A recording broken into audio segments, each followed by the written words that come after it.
Hello everyone, it's 7 o'clock. Sexual harassment, sexual assault and discreditable conduct. Behaviour detailed by women about police officers who are meant to be helping them. It's another report which will pile more pressure onto police chiefs trying to win back the public's confidence. We'll have the full details of the report and reaction. Plus, Britain teams up with the UK and Australia to patrol the seas in a new global defence partnership. We'll hear from Security Minister Tom Tugendhat and later from Labour's Tulip Siddiq.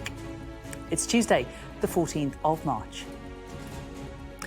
Just a fraction of police officers facing complaints about their treatment of women are sacked, according to a new report. A victim tells us they've lost confidence in the police. Am I disclosing to a decent police officer or am I disclosing to a perpetrator police officer? We recognise that the trust of women and girls across this country is really, really broken.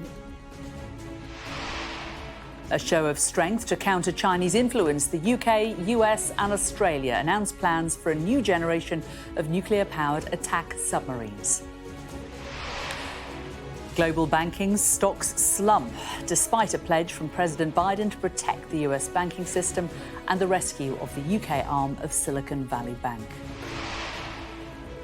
Gary Glitter is returned to prison for breaking licence conditions, as a report says the prison probation system simply isn't working. Little unity as the SNP's three leadership candidates clash in a live Sky News debate. Also this morning, Sir Steve Redgrave is a man who likes to win. Today he'll tell us how he's helping others battling against diabetes. And we meet the team setting off on a 3,000-mile journey through what's called the Great Pacific Garbage Patch, highlighting the state of the world's oceans.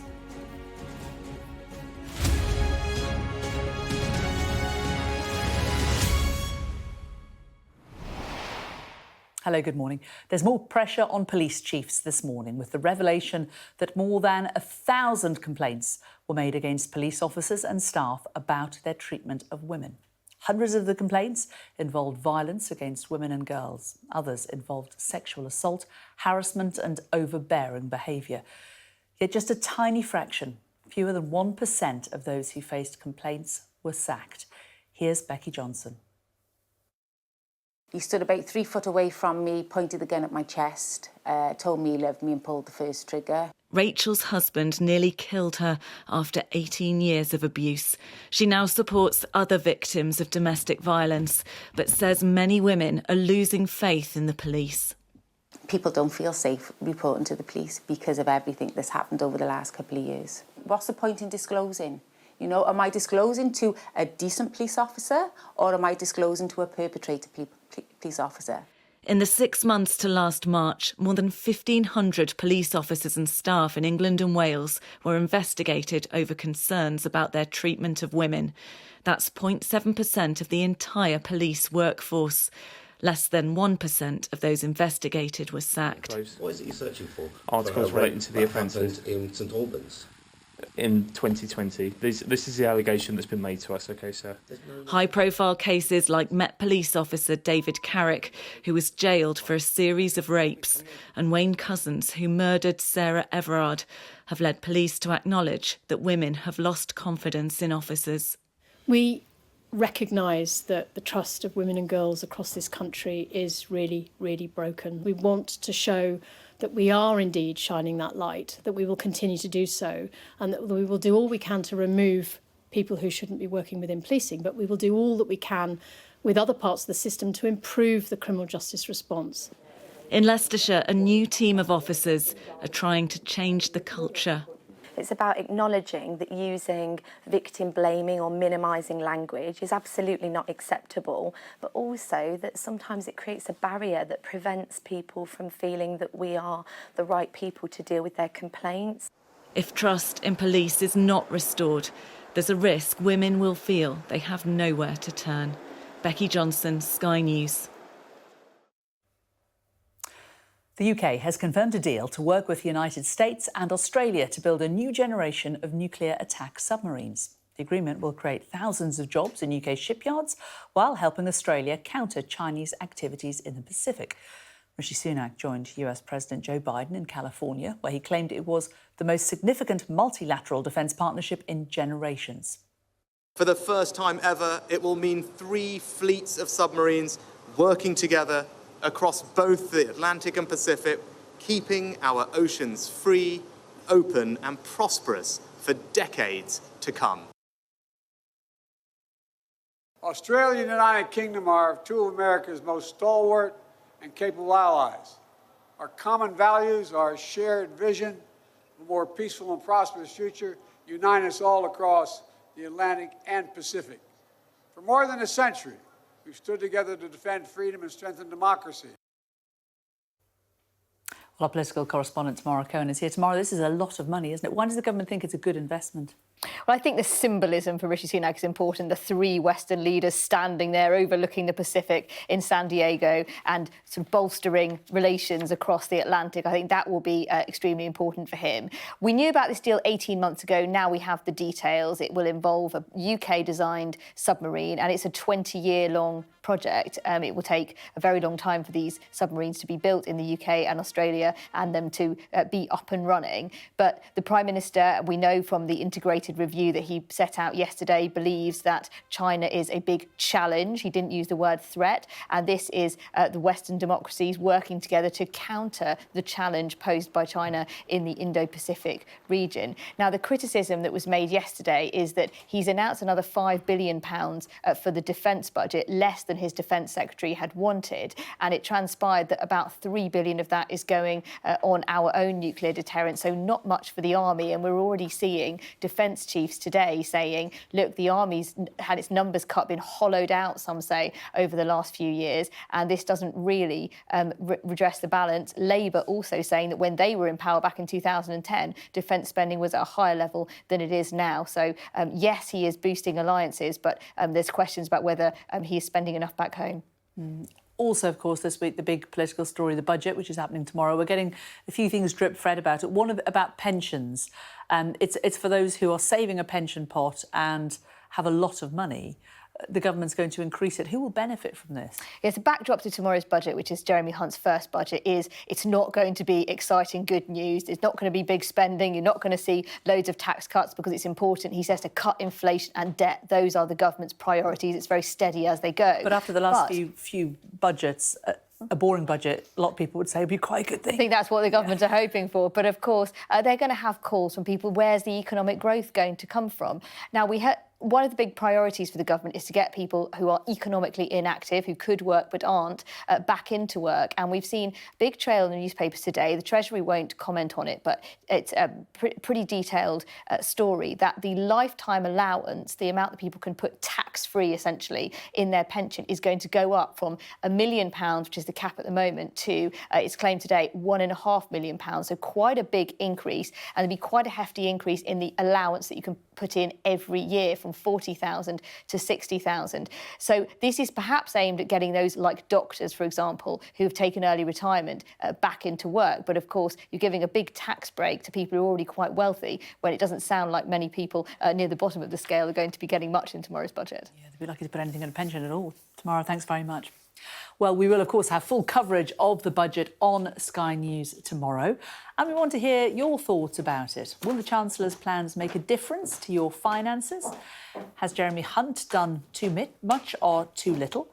And how has the cost of living been affecting you? You can contact us on 020 8167 2200 to be part of a special programme. The Budget, Your Say, taking place on Wednesday at 7 o'clock here on Sky News.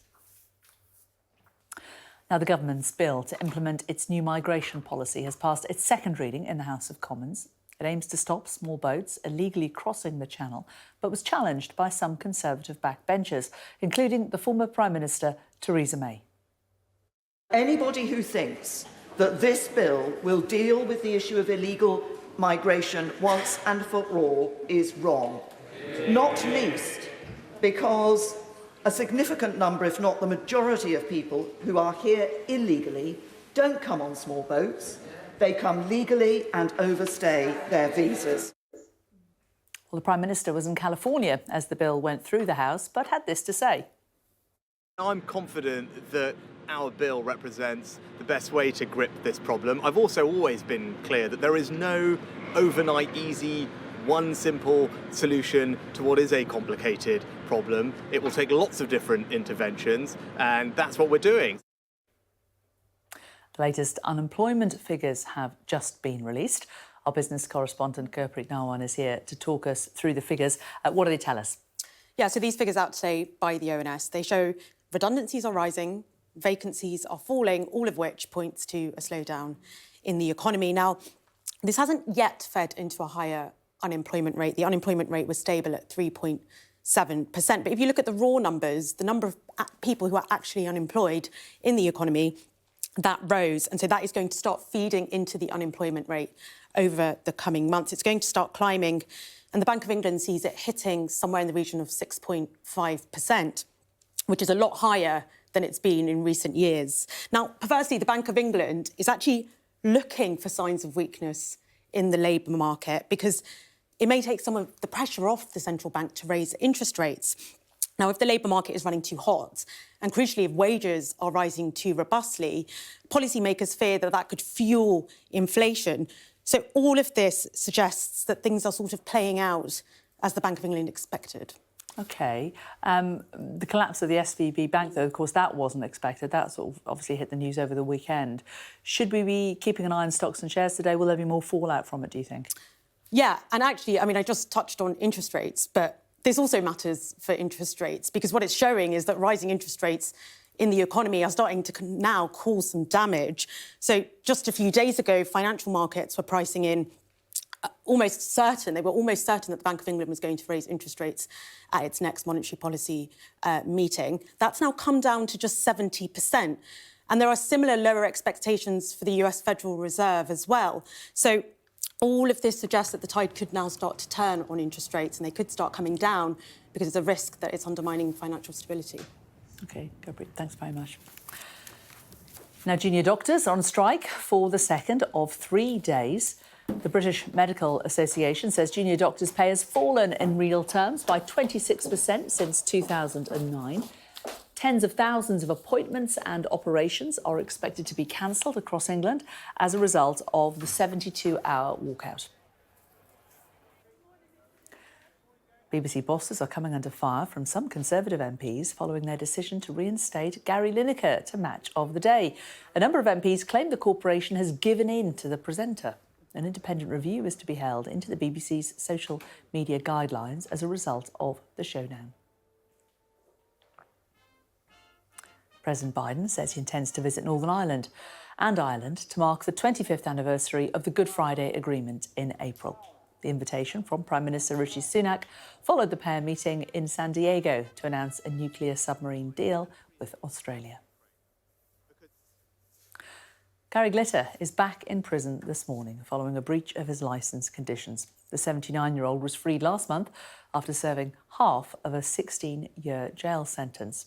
His recall comes as the prison's inspector reports that the release of prisoners under the probation system simply isn't working. Here with me now is Sky's Shaman Freeman-Powell. And Shaman, first of all, Gary Glitter recalled to prison after just a matter of days. Yeah, and lots of our viewers will remember at the time that there were actually protests once he was released. One, because he'd been released to a hostel which was in a residential area, and because there had been concern that he had been freed after only serving half of his sentence. However, at the time, the probation service were very keen to stress that he was being closely monitored. This, of course, is a man that is one of Britain's most high-profile sex offenders who was preying on vulnerable school children. So the probation service were very keen to reflect the fact that he had been closely monitored and had been placed on tag. And now we're learning that after just under 6 weeks, he has now been recalled back to prison. And this news comes as a report's been released today, which it really raises concerns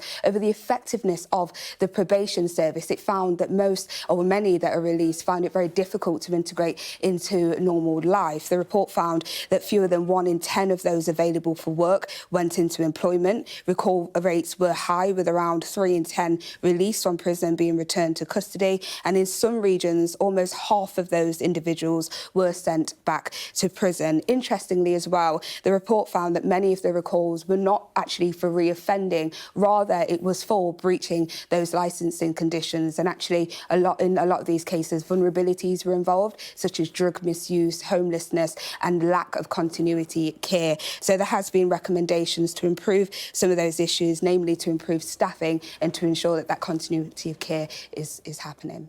OK, Shamal, we're going to be talking about this in a little bit more detail later on this hour. Thanks very much.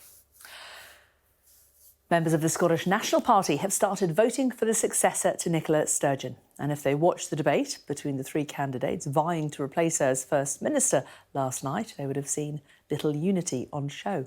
Our political editor Beth Rigby chaired the debate and has this report. Hi.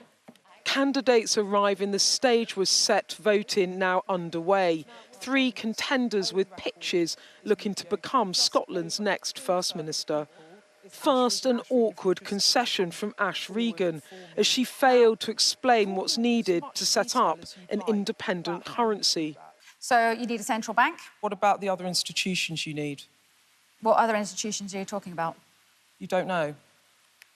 The Independent Debt Management Office? Right, I'm sure. As I said, I don't have Fiscal the full watchdog. detail on this at the moment. For Kate Forbes, it was yet again on social issues where she lacked clarity. People should be allowed to live freely as they choose. And I do not think that there should be conversion therapy. A gay man, adult man, if he wants therapy to change his sexuality, should that be allowed or not? Well, it's his choice, but I do not think we should allow conversion therapy. It's his choice. Well, we should not allow conversion therapy in Scotland. Hamza Yousaf tried to exploit a perceived weakness of Miss Forbes, a party once famous for its unity, its discipline, now on the attack. Isn't the reason you're losing SNP support is because, as that exchange with Beth has shown, you're not able to give a really straight answer to a really straight question on our progressive agenda, and that's going to lose our support. Hamza Yousaf, now Health Minister, but previously Transport and Justice. This a domestic record he was forced to defend. Good governance matters, so a good health service matters. Sure. Dealing with the economy matters. I mean, what would you do to deliver, for example, economic growth in our economy? And why do you think I'm more trusted to tackle the cost of living crisis than you are? So I suspect because you've not had a public service delivery role, where I've had three of the most difficult in government over the last 10.5 years. How are you going to deliver independence if the public don't have confidence in you? They do. And for 3 weeks, I've managed to increase public support, quadrupled it, in fact. An hour as much about division as it was detail or policy. By the end of the month, one of them will become leader. There's a lot of patching up to do. Beth Rigby, Sky News, Edinburgh. And I'm going to be talking to Stephen Flynn, the SNP Westminster leader, after 7:30 for more on that debate. Let's take a look at some of today's other headlines now. And more than 100 people have been killed in Malawi and Mozambique as the cyclone Freddy continues to batter southern Africa. Local police have said a 3-year-old who got trapped in the debris is among the victims. It's the second time the record-breaking cyclone has made landfall in mainland Africa. North Korea has fired 2 short-range ballistic missiles into waters off its east coast in its second show of strength this week, as South Korea and the United States conduct their biggest military exercises in years. North Korea also launched 2 missiles from a submarine on Sunday, and last week their leader Kim Jong-un ordered his troops to be ready to repel what he called frantic war preparations moves. China is to start reissuing visas to foreigners from tomorrow. It's the final cross-border control measure it imposed 3 years ago during the height of the pandemic.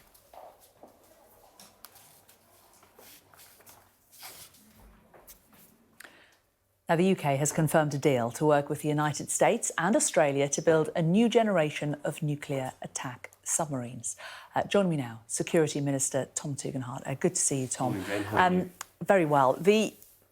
These submarines, of course, the AUKUS pact, all about strengthening relations between Australia, America and the UK, but also about looking at the threat that Australia faces. China, very high up on that threat. Is the UK government being a bit soft on China at the moment, do you think? No, I think what you've just spoken about actually is about the challenges that we're seeing in the Pacific. You spoke about the North Pacific there, North Korea, and you're quite right to highlight some of the aspects on China. But this is actually about much more than that. This is about a demonstration that democracies like ours, like Australia, like the United States, can stand together against the challenges that we're facing around the world. Now, you're quite right to highlight China, but there are others as well. Iran and Russia have all, in different ways, been challenging the freedoms that we enjoy to travel, to trade, to associate, and indeed to enjoy the liberty of allies that have been threatened in places like Ukraine and around the world. So this is hugely important, and it will bring jobs to Barrow. It will bring strength and depth to our nuclear and to our naval fleets in not just the Pacific, but actually also the Indian Ocean and indeed the Atlantic. The fact that you're bringing in other countries, when we talk about China, it feels a little bit like the government's saying, don't be too worried about China. Lord West, not that long ago, just on the 14th of March, said that it is the number one threat in his mind to world stability. Do you not agree with that? Well, I think the integrated review that was published yesterday makes that extremely clear. The Prime Minister describes it an epoch-defining challenge. Now, that challenge comes in many different ways. You know, you have heard me speak about the threat and the challenge that China poses in different ways in different areas. And, you know, in recent months, sadly, I've had to work on closing down some illegal Chinese police stations here in the UK and making sure that Chinese citizens who may be studying here are not being threatened by the Chinese state, and making sure that British citizens or British nationals, including Hong Kongers, are free from Chinese repression here in the United Kingdom. So this is a challenge that we are facing at home and abroad, and this is absolutely not something that we're in any way ignoring. What it means, however, is we must work with friends and allies, and that's why staying in line with them and working alongside them is so important. That's why the language, yes, it matters to make sure that we're aligned with the United States and, of course, Australia, but it's also about what we do. If you look at what this package of measures includes, yeah, we've spoken about the nuclear boats, and they are very important. But we're also talking about doubling the amount of money we're going to spend on understanding China here in the United Kingdom. That means things like language learning and understanding what's going on in Beijing. And we're also, of course, talking about building up our friends and allies, and that's where the work that the Foreign Office is doing in building those partnerships in Southeast Asia and indeed in the Pacific Islands is so important. When you talk about doing stuff as well as the language, what about TikTok? Would you like to see TikTok banned from government phones? Do you think it will be? The Prime Minister asked me to chair the Defending Democracy Task Force only a few months ago, and that's intended to defend you as well, Jane, because your role, as you know, as a journalist is essential to democracy, just as mine as an elected official is. And so keeping those of us, and indeed many others who are part of our democratic life, part of our democratic processes, free and safe is absolutely essential. And there are many different apps that you can load onto your phone. I haven't personally loaded TikTok, for many reasons you can probably guess, but understanding exactly what the challenges that these apps pose and what they are asking for and how they're reaching into our lives is incredibly important. That's why I've asked the National Cyber Security Centre to look into this. I haven't yet had an answer, so I'm not going to give you that answer yet. I can't.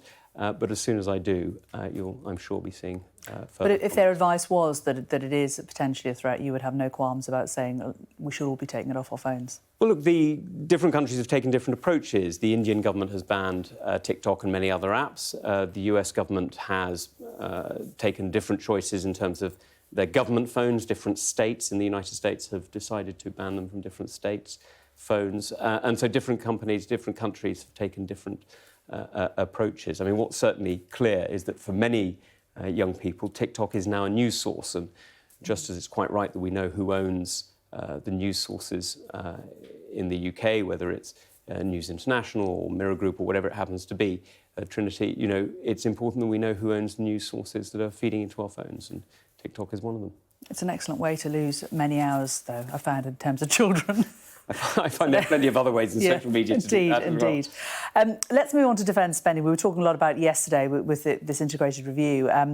8 billion was the minimum that Ben Wallace said he required. It looks like it's going to be 5 billion at most. Now, when we take into account the AUKUS money as well, that knocks it down to about 1.9 million. It's not a huge sum, is it? Would you have liked to have seen a lot more? Jane, you know, I'm a former army officer. You're never going to hear me arguing for less money for defence. I'm afraid that's not in my DNA. But the reality is this is a huge increase in defence spending, and we've got to be realistic as to what we're trying to do here. We're trying to increase our defence spending and make sure that we're more capable at a time when challenges are facing us in different ways. And you know, the AUKUS deal isn't just about nuclear boats, it's also about our own domestic security. What it is doing is it's lowering the cost for each individual boat for the Royal Navy. Now, that's a hugely important issue. We get more for our money, which is fantastic. And it's also about the way in which we support our armed forces. If you look at the 2nd Battalion, the Yorkshire Regiment, recently training with drones, you're seeing a very different kind of infantry to the one I was used to when I was serving 20 years ago. You know, 20 years ago, we went into Iraq, and I was one of those soldiers. We didn't have drones. You know, if you wanted an overflight, you had to wait hours if you were lucky to get an F-16 or something to go over you and to give you a forward look. Now, infantry battalions are able to do that from drones. That capability is a real change and demonstrates the investment that's going in. But you talk about the infantry. We spoke to Lord Danny yesterday, and that was his concern. It was the army. He said that is what is being hollowed out. That is where the money should be going, and it doesn't seem that a lot of this money is going to go there. Well, look, I hope very much that what we're going to be looking at in terms of the army is making sure that we keep getting some of the most fantastic young people joining our armed forces. If you look at the way in which the British Army is able to recruit and retain some of the most fantastic individuals in our country and help them to serve our country in many, many different ways, actually. I mean, we talk about the front line, but of course floods and many other different areas. The armed forces have been fantastic. It's really inspiring, and I was lucky enough to be in Tracy Crouch's constituency yesterday and see some of the work that the RBLI are doing in order to support any number of different veterans where they're able to serve and serve again. But if the government isn't putting a lot of money into the army, could you understand why people maybe would think twice about coming into that service? Well, all I can say is speak from experience on that and say it was the most fantastic experience for me. I hugely... I got so much out of the armed forces and I got so much out of the army. It was a fantastic experience, and I hope many young people will think about it. I mean, for others, maybe it's the Navy, the Air Force, maybe the Royal Marines. There are many, many different ways of serving, and I can tell you now, as the Security Minister and responsible for some of our agencies, the National Crime Agency and organisations like MI5, offer many, many other ways to serve our country that are truly inspirational and keep us safe in ways that sometimes you'll never hear about, but are really fantastically important. Before we let you go, the migration bill, of course, had its second reading in the House last night. Theresa May made quite a powerful speech. She, of course, spent 6 years at the Home Office. She said that this legislation on small boats won't work. We should be protecting people from modern slavery and that this will go against it. Do you think we should be listening to her here? I always listen to Theresa May. I think she's a fantastically important colleague, and actually she's a good friend, so I do listen very carefully to her. Well, one of the things that I've been watching in recent years, and I've been speaking to people in the World Food Programme and many of our embassies around the world, and when I was chairing the Foreign Affairs Committee to many of our partners in different parliaments, is that this is a challenge that we're all facing in different ways, and it's an exploitation of some of the world's most vulnerable, leading to a level of cruelty that is almost impossible to imagine. And we very often, quite understandably, focus on that last element, that 20 miles between France and the United Kingdom that people are trying to cross. Actually, this is a trade that is crossing not just France and Italy, but many parts of North Africa, leaving quite literally thousands dead in the Sahara, quite literally thousands dead in the Mediterranean. I don't know whether you remember, Jane, but I certainly see it on my memory, that photograph of Elan Kurdi, that young boy who was drowned and washed up on a Turkish beach. This human trafficking is costing a terrible, terrible price. But it's possible to absolutely agree with you, but also say that what Theresa May is also right. May says is also right, that it isn't going to protect people. The government's plan isn't going to protect people from modern slavery. Well, what's absolutely clear is that every government has a responsibility to fight this appalling crime of human trafficking. There's no question about that. Every government also has a responsibility to do what it can to end modern slavery. And the first thing you can do to end modern slavery is separate those enslaved people from their captors. And that's exactly what this government is trying to do. Now, There are huge challenges. I'm not going to belittle it. There's no question that these are very, very difficult things to do. But the first thing we've got to do is stop this appalling exploitation of some of the world's most vulnerable people. Tom Tugendhat, thank you very much. Thanks, Jane. Well, let's take a quick look at the papers. As we've been talking about, the new submarine cooperation deal between America, the UK and Australia is leading the Times, which says Rishi Sunak has done the deal to protect the world against emerging threats in the decade ahead. The Metro says that despite the apparent resolution to the disagreement between Gary Lineker and the BBC, there are still calls for the corporation's chairman, Richard Sharp, to resign. The Eye has the headline, Pressure grows on BBC bosses over Lineker climb down. The Telegraph looks ahead to the budget tomorrow, suggesting the Chancellor Jeremy Hunt intends to raise the tax-free allowance for pensions by more than £500,000. And The Sun reports that the former pop star Gary Glitter has been put back in prison for breaching the conditions of his licence. Now, luck ran out for some drugs runners off the coast of Colombia. They were caught with a massive haul of 2 tons of drugs on board. Let's take a look at the images. The submarine was seized by the Colombian Navy and sailors had come across the ship on Sunday whilst on patrol. An extraordinary amount of narcotics found there on board. Let's get a look at the weather. Warm memories wherever you go. The weather, sponsored by Qatar Airways. A northerly wind will make it colder today, but it'll turn mostly mild again to end the week. The rush hour will be fine for most, with a frost bringing icy stretches to the north, but it'll be windy with wintry showers in the north and northwest. Southern Britain will stay mostly fine into the middle of the day, but wintry showers will develop widely in the north and west, frequent and prolonged over central parts. The weather, sponsored by Qatar Airways. Now, the first stamps featuring the King's silhouette are going on sale in a collection celebrating the nation's favourite flowers. The uncrowned profile of the King, there he is, up on the left. He is a passionate gardener, an environmentalist, of course. That's painted in silver, as you can see on that top left-hand corner. A really beautiful sweet pea, sunflower. Some of those are among the Queen's favourites. The sweet pea was her favourite. The sunflower, of course, the national flower of Ukraine, and the lily. And the peony. We could go on. Now we find out, coming up, about the highly unusual steps being taken to help with the preservation of an archaeological site in Pompeii.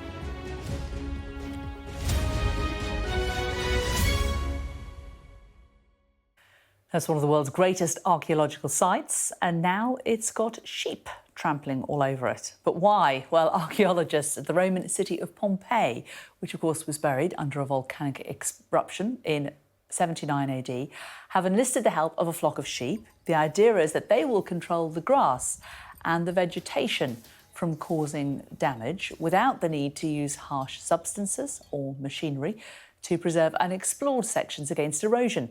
And it's also proving to be very cost efficient. Now, the Security Minister, Tom Tugendhat, has spoken of the danger the UK is facing from China and Chinese systems.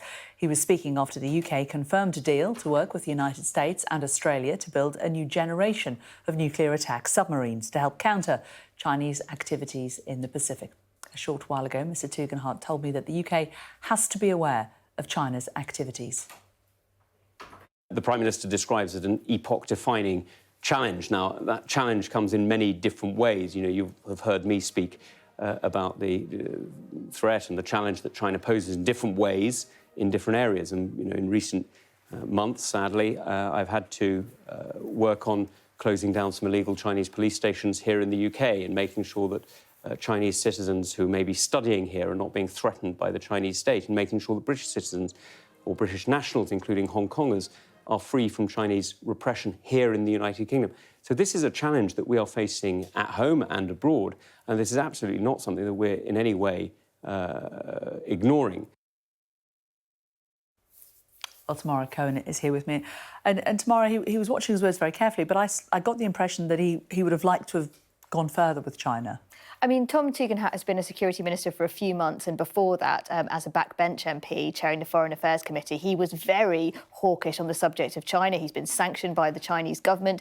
He has, in a newspaper article a few years ago, described China as a threat to our security. In the Prime Minister's defence review released yesterday, he would only say that China was a threat economically and a challenge globally. And many in his party would have liked to see him go further. Yes, yesterday's defence review was an update to one released only 2 years ago to reflect the fact that over the last 2 years, China has been a growing concern for Western democracies, and China was mentioned about 40 times in that 60-page review. But still, there are senior figures in the Conservative Party, the likes of Ian Duncan-Smith, who said the government is asleep at the wheel on the threat posed by China militarily, economically, in all different spheres, who are looking at this review and saying that if the Prime Minister thinks it's only an economic threat, then it does actually go much wider than that. So I think although they have toughened up their language on China, and of course this submarine deal the Prime Minister signed in the US yesterday is aimed at China, I think there are some in his party who say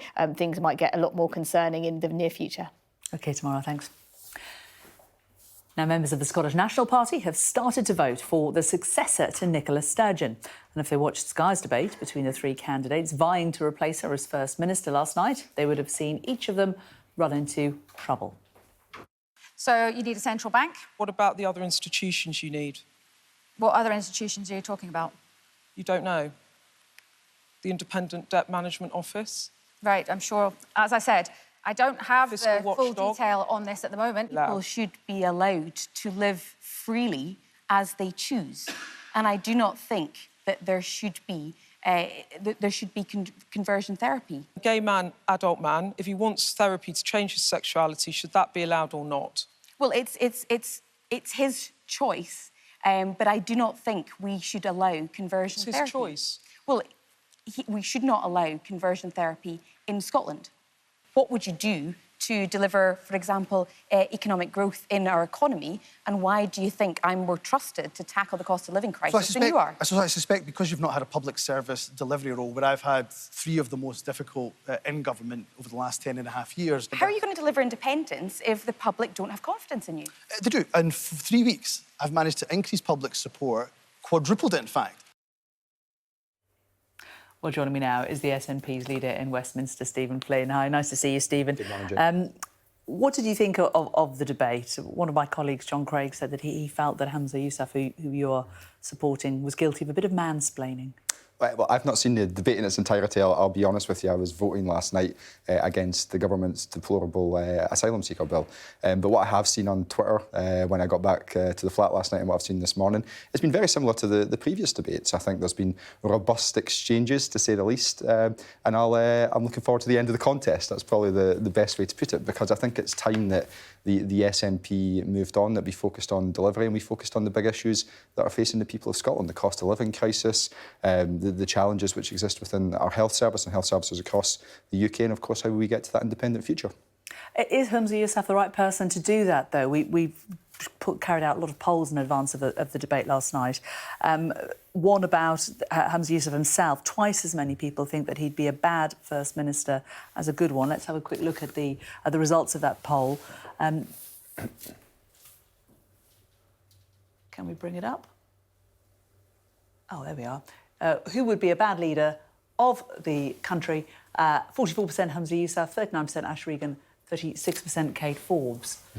It seems that the public maybe don't agree with you. But no, I think Hamza will be a fantastic leader. And the reason for that is simple. You know, life is tough at the moment and people are crying out for a little bit of hope. We've had Brexit, we've had the pandemic, we've had Liz Truss destroying the economy, and of course we've got the cost of living crisis. And Hamza's plans in respect of childcare in Scotland are transformative, expanding it to 1- and 2-year-olds, which is a win-win for families and also for the economy. He wants to create that green industrial revolution that I'm very keen to see. Being in the northeast of Scotland, I want to see that just transition that protects jobs and the climate. But perhaps most important of all, I think he'll bring the Scottish National Party back together. He will unite us and lead us to hopefully bigger and better things. You've not mentioned independence yet, which has surprised me. I think I did. to be I just fair, missed it. in my opening answer, because that's obviously the thing which defines the Scottish National Party. It is the ultimate goal that we want to achieve. But we've also got to be cognizant of the challenges that are facing people on a day-to-day basis at the moment. You know, we've got the Chancellor's budget in tomorrow, actually, and we've not heard from him yet what his plans are in relation to energy bills. That's the big thing that people are contacting me about. They want to know how they're going to get by on a monthly basis. They're getting squeezed whichever way they turn, whether they go to the shops for their food costs, whether it's their mortgage costs or indeed their energy bills. They're getting challenged every way they turn.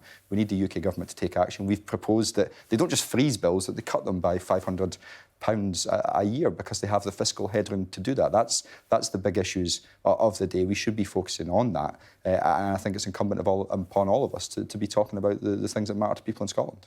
But the latest polls, again, don't show that there is an overwhelming majority backing independence in Scotland. The one that we carried out, a YouGov poll for Sky News, 46% backing an exit from the UK compared to 54% who want to stay.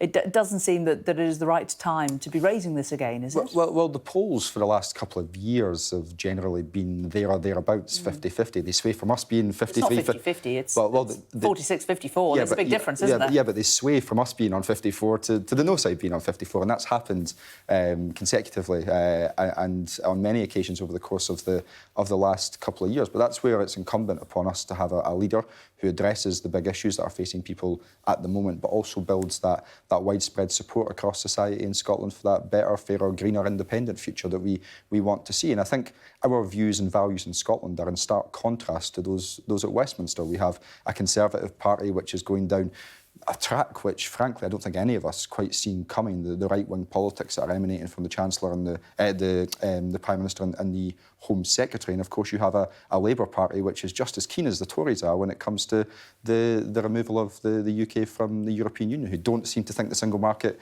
customs union and freedom movement is a good thing and want to deny the people of Scotland their democratic right to choose. No matter which way people of Scotland turn, you have a different shade of blue at Westminster. That's not the future we want. We want a better, brighter future for everyone in Scotland.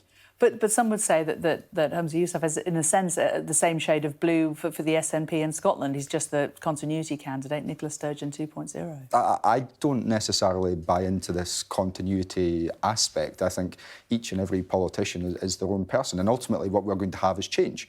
I think change is a good thing. I think change affords us the opportunity to have a little bit of hope back in our politics as well. But when it comes to the SNP's record of delivery in government, it's something that we should be proud of. It's something that we should celebrate. We've delivered a lot for the people of Scotland over the course of our tenure in government. And even if you look at some of the portfolios that Humza has held when it came to transport, the Queensferry Crossing, a huge infrastructure project which came in under budget and on time. When he was Justice Secretary, crime was at record lows. And of course, when he's Health Secretary, as he is now, despite the challenges that we all face in our health services across the UK, the health service in Scotland is performing the best of all those, and we've not had a single nurses' strike on Humza's watch. So I think he has a record to be proud of. Strike, but there's real problems with funding, isn't there? NHS Ayrshire and Arran says it needs 13 million to hit its reduced waiting time. It's getting 7.8. NHS Highland needs 12.5 million. It's getting 8.3. You know, you could go through all of them. They're not getting the money they need. To put it another way, it would require savings of around 621 million for these trusts to break even. There is an issue with healthcare in Scotland, and that's down to the SNP. There is an issue when it comes to finance, but of course the levers of power when it comes to finance in these aisles are determined not in Holyrood, they're determined at Westminster. The Scottish Government operates with a fixed budget which is given to them each and every year. Now, there is some tax variant powers within that, but not to the extent that would be able to fill the black hole that Westminster austerity has of course created. But the point I was making there was that the Scottish Health Service is performing better, despite the challenges we face, and there are significant challenges, better than all other health services on these aisles. We've not but not on these metrics. It depends which metrics you look at. No, those are the important ones, because that's people getting treated, which is the most important thing. And also that there's not been a single nurses' strike. I think those are things to be celebrated, and they've happened on Humza's watch. Stephen Flynn, good to talk to you. Thanks a lot for coming in. Thank you. Well, coming up, a mini competition. What do these two men have in common? Find out after the break.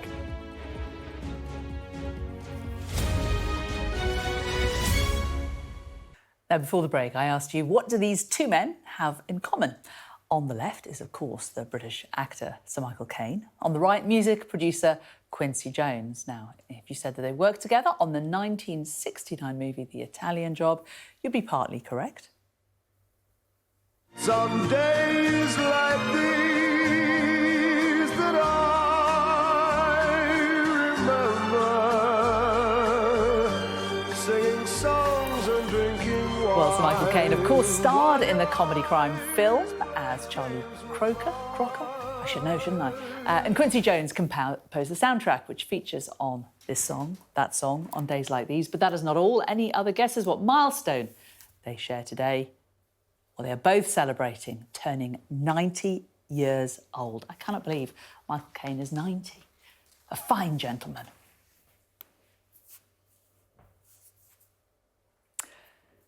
Now, a report out today shows that HM Inspectorate of Probation has serious concerns about the effectiveness of probation work with released prisoners. Among the problems, recall rates are high, with 3 in 10 prisoners being returned to custody. It's highlighted this morning by the news that Gary Glitter has been recalled to prison for a licence breach just weeks after he was freed. Well, here with me now is the Chief Executive of the criminal justice charity Unlock, Angela Cairns. Angela, thanks so much for coming in. And I suppose you could say that perhaps the system has worked if Gary Glitter has been recalled, does it? Well, there are a number of sides to the system, and the report really highlighted some of the flaws in it. So it actually showed that the majority of people are not being recalled necessarily because they are reoffending, but because they have other factors in there. So 4 out of 10, only 4 out of 10 people were leaving prison and going into settled accommodation, and only 8% of people who were work-ready leaving prison were going into work. And those are things that we've known for a really long time make a big difference to people when they are leaving prison. So essentially they're coming out of prison and they're slightly being cast adrift, not being put somewhere that's sort of suitable or feels like home. And even though lots of them have developed skills inside prison, those aren't being put to use. Absolutely, absolutely. It's a huge issue. And we know employment is one of the biggest factors in people staying out of prison, living positive lives, being able to move on themselves. So at Unlock, we have a helpline that people can phone, anyone with a criminal record. And by far the majority of contacts that we have with people, and that was 9,000 last year, are about employment and the complexities of doing that. A recent report by the charity Working Chance also found that 30% of employers would not employ anyone with an unspent record. And that is everybody leaving prison at the moment. There are some employers that are different, though. I mean, I know Timpson's, for example, you know, they've made great strides, haven't they, helping people.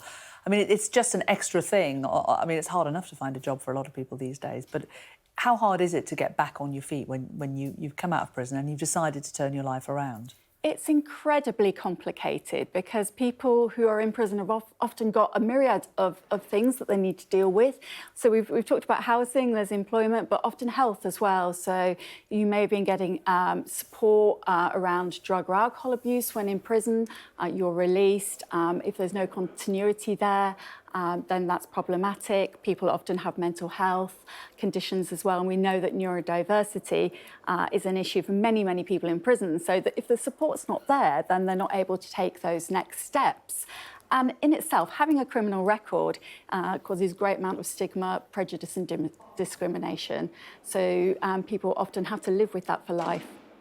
Is there a sense, too, that a lot of people, especially if you're talking about people who are neurodiverse, actually find it easier to be institutionalised, that actually the routine of prison and somebody else making decisions helps them, and actually that they almost, when they come outside, just find it easy just to go back in?